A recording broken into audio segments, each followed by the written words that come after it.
I want to talk about injury discourse in tennis. Of course, in the context of what we've seen with Novak Djokovic over the course of the last 3 weeks, ever since his Adelaide 1 semifinal injury against Daniil Medvedev. Because as a whole, the tennis community, that means tennis players, that means tennis fans, and it means, in many cases, tennis media. They have trouble wrapping their head around a player having success through pain.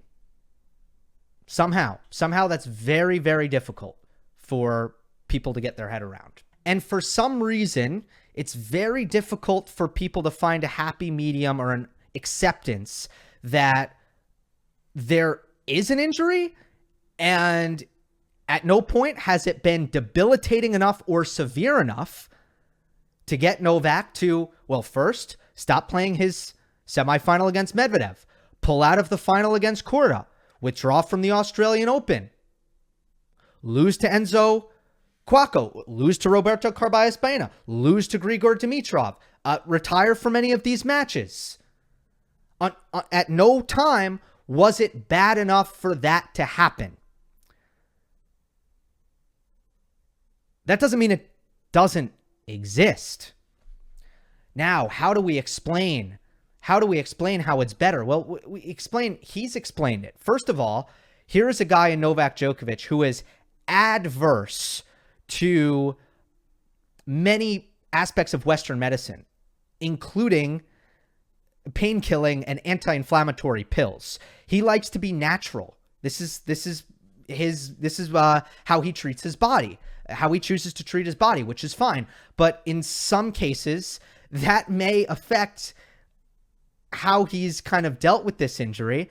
And I'm not being fully speculative in this case because he has said as much. He said during his match against Cuoco that he took a medical timeout, took painkillers, took about 20 minutes for those anti-inflammatories, I'm using those terms interchangeably because they are the same thing, to kick in.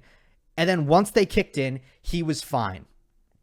Just one example of, I'm sure, the laundry list of medical intervention of many sorts that Djokovic has surely taken part in to just try to find a way to get this thing to be as uninhibiting as possible.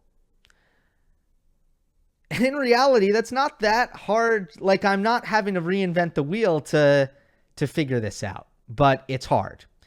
It's hard because for some reason, injury issues juxtaposed with success can put people in a position of resentment very easily. And that includes players. That includes opponents.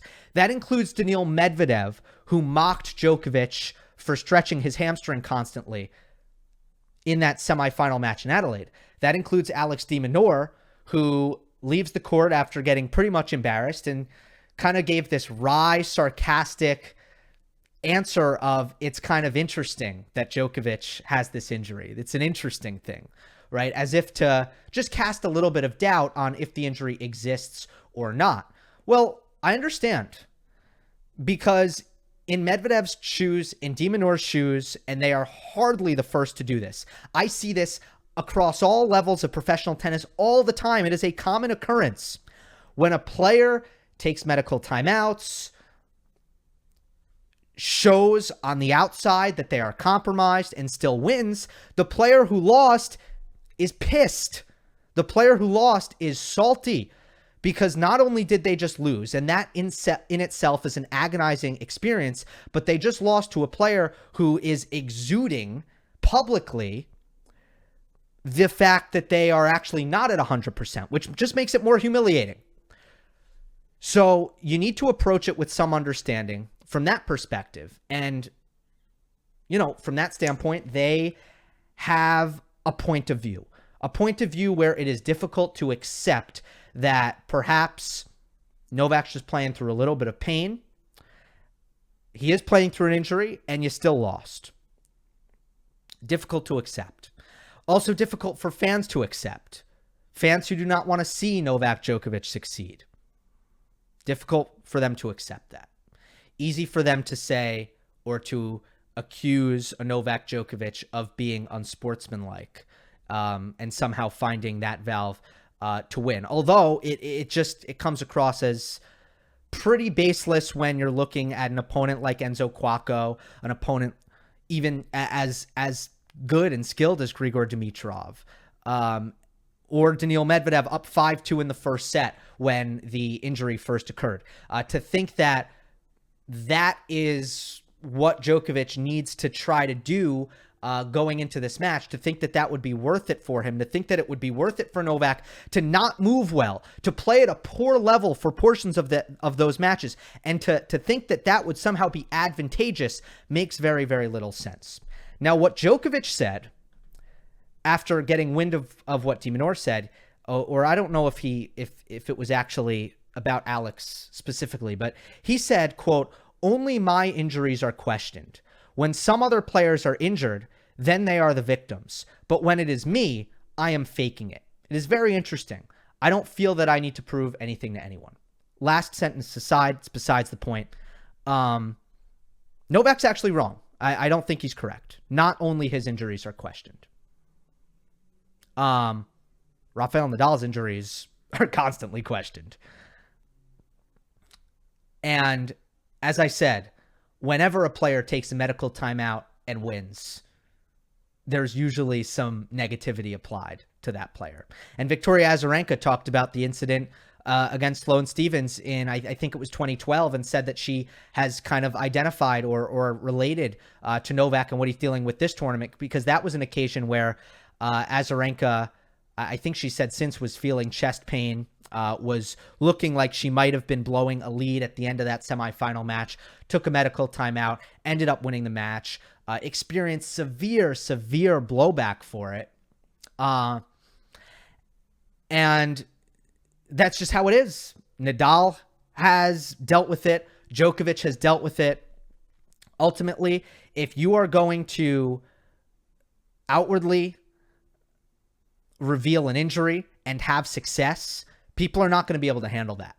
They cannot handle that. And they will show you time and time again that they cannot handle it. Now, if this happened on court 13 in a first round match, would anybody pay attention? Obviously not.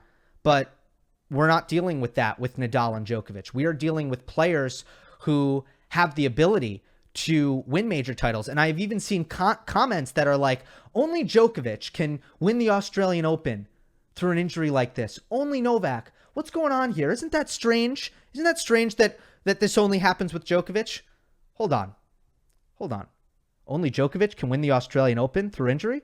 How about only Djokovic and 2, 3, 4 other players can win the Australian Open? Healthy? Injured? Doesn't matter. Only Djokovic and a handful of other players can win the Australian Open. So yes, through pain, Djokovic has been able to win. Yes, it has gotten better.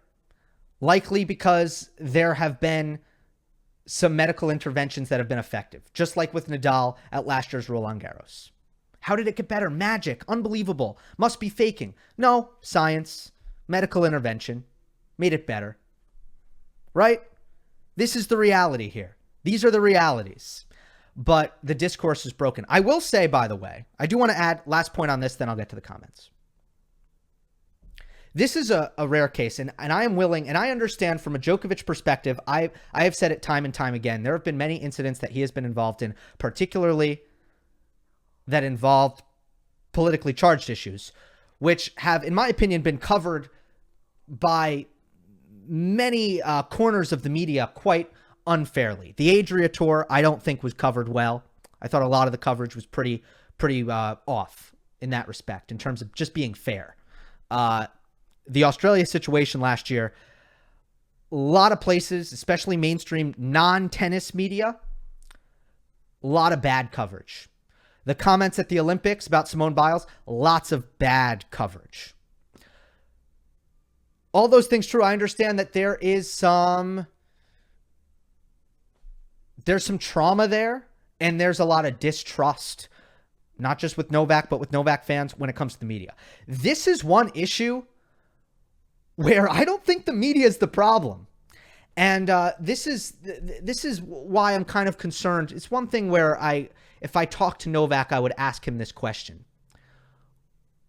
Where are you reading that you're faking your injury? Are you reading your Instagram replies, comments, DMs, right? Are you reading social media? Are you just, are you actually kind of referring to articles about what de Minaur said, and you're reading that as the media is creating that, even though the media is actually just trumpeting what de Minaur said after the loss, which is, I think, fair play? Because I actually think the media does a decent job of listening to what players have to say about their injuries and taking the athletes for their word, which is the best way to cover it, in my opinion. Best way to cover it. And I haven't seen any prominent tennis media pushing back, casting doubt on anything that Novak has had to say about his injury. I haven't seen that. So what is Djokovic reading here? Who is saying that? Because I haven't seen Reem say that. I haven't seen Tumaini say that. I haven't seen Chris Clary say that. I haven't seen John Wertheim say that. I haven't seen Sasha Osmo say that. Who are these journalists who are saying Djokovic is faking? I don't see that. I see fans saying that. Is Novak confusing that for the media? Because I'm willing to criticize the media, as I just did, on certain issues. This is not one of those issues where I feel it's being covered poorly by the media.